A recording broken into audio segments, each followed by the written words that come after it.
ఇందాక నా తోటి కార్పొరేటరు హేమ గారు చెప్పినట్టుగా వాస్తవంగా గతంలో రియాక్షన్ ఇచ్చారని చెప్పారు. పాపం చాలా కష్టపడుతుంది. పాపం ఆయన రెండోసారి కార్పొరేటర్ అయ్యారు. ప్రజలకు సేవ చేస్తున్నారు.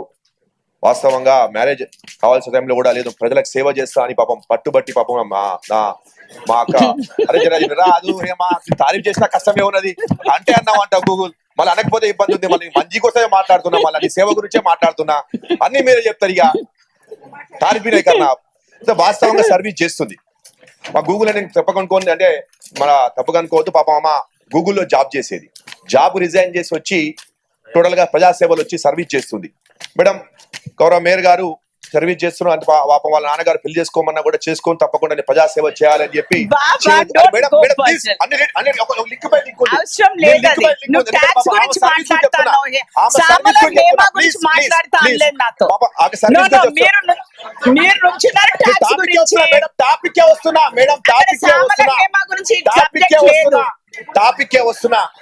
టాపిక్ వస్తున్నా.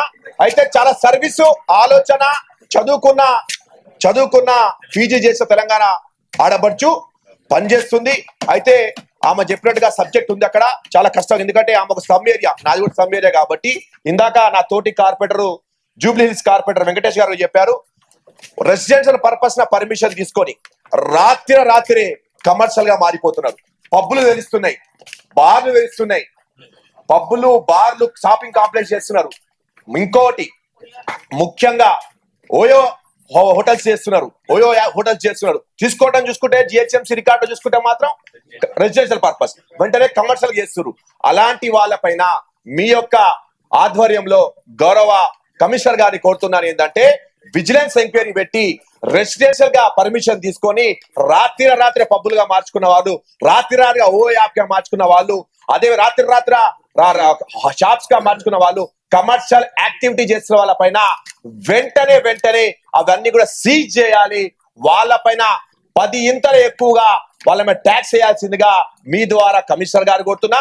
ఇంకొక విషయం మేయర్ గారు ఇందాక హేమ గారు చెప్పారు, గతంలో ప్రభుత్వాలు రిలాక్సేషన్ ఇచ్చారు ప్రాపర్టీ ట్యాక్స్ విషయంలో, వాస్తవంగా ఇచ్చారు. కానీ గత ప్రభుత్వంలో ఉన్నప్పుడు కూడా ప్రాపర్టీ ట్యాక్స్ విషయంలో హైదరాబాద్ నగరంలో గరీబోల పైన గతంలో ఒక కమిషనర్ గారి పేరుని తీయలేదలుచుకోలేను, కానీ పాపం ఆయన రిటైర్మెంట్ అయిపోయారు.